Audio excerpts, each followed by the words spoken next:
through by thanking those of you who've been following our videos here on YouTube, those who've been commenting on the forums on Board Game Geeks. We really appreciate the feedback that we've been getting. We know that we don't really have a reputation in the board gaming world yet, so getting started is a very new process for us, and we appreciate all the feedback that we've been getting. There's one question, or actually a few questions, that we've been getting asked a lot that we thought we would answer in this video. The first question being, is HEXICA just another Eclipse? And the answer is no.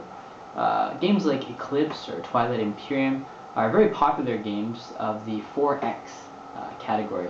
The 4 X's standing for Explore, Exploit, Expand, and Exterminate.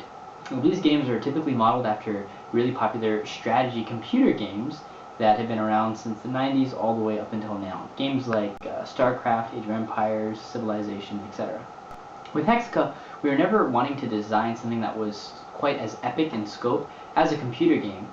We did want to have a lot of strategic elements, but we felt that having boundaries in the game, some sort of restrictions, so that players weren't trying to figure out all these choices that they had to make, or things they had to upgrade, or technologies they had to research, we felt that that would move the game along a little bit faster. So the next question is, wait, so you mean there's no exploration that goes on in your game? There's no expansion that happens? Well, yes and no. It's true that there's really no exploration in the game. The game as you see it, the board as you see it, is really what you get. You cannot go beyond the boundaries of the map. If you look at the map, it actually looks more like a sports arena than a wide open field of endless space. And again, this is designed with a purpose. We wanted players to feel a sense of being limited, a sense of tension and excitement that would help them to go through the game quickly. Of course, the way players utilize the space on the map, where they place their ships and what strategies they use, is going to be completely different in every game. And because players are moving all of their ships, or can move all of their ships per turn, things are constantly changing throughout the game. Now, as for the expanding question, it's true that through the course of the game, players will be expanding their fleets. Of course, that's inevitable with a game like this. You're going to use the money that you collect from harvesting to spend on a new ship or new ships, and therefore increase the size of your fleet. But having a big fleet is really not the key in any way to winning the game. Really, the important thing in HEXICA is to know what ship to use, when to use it, and what strategy to use it in conjunction with.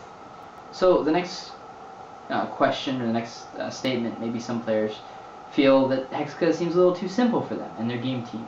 Well, of course, HEXICA will not be a game that every single person will enjoy. If you're a person that really enjoys the complexity, the richness, the thematic elements of 4X games like Eclipse and Twilight Imperium, this may not be your cup of tea. But you should definitely give it a try. Now, why do we say that? Well, because if you're like us, and like 90% of the reviewers that we've been following here on YouTube, the most enjoyable element of those 4X games is typically the conflict, the combat with other players. You know, when we first started designing HEXICA, we were designing a more complex game. We just said that we weren't going for something as epic as some of those computer strategy games. But we did want a game that had a lot of what we felt was necessary depth. For example, you could upgrade your ships, you could pick up items on the map, there were events, there were all sorts of different features in the game that we thought were adding richness and making it more interesting. But we tried to take those out and see if the game suffered from it, and actually it got better. Because at its heart, the game really is a conflict game. That's what's the most fun about it. It's about capturing those flags as soon as you can on the map, and if you don't get them in time, then trying to figure out a way to take out whoever's got enough flags so that you can win it. It's a very fast-paced game. Things are constantly changing, and that's really what makes it fun for us. Sitting around trying to decide what you were going to do with all these different options, to us, simply wasn't that fun. So it's something that everyone should give a try. In short, HEXICA doesn't do everything, but what it does do, it does well. So what kind of players do we expect will most enjoy playing HEXICA?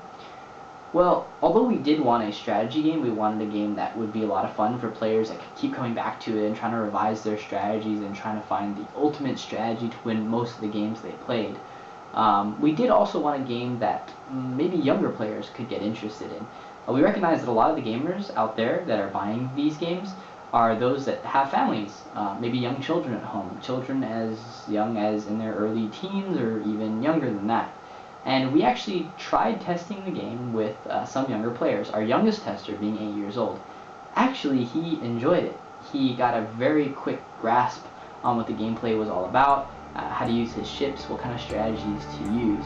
So we really feel that we don't want to say family game, but we really feel that this game could play well with family circles, and it might even be a gateway game into some of the more complex forest games that we mentioned earlier.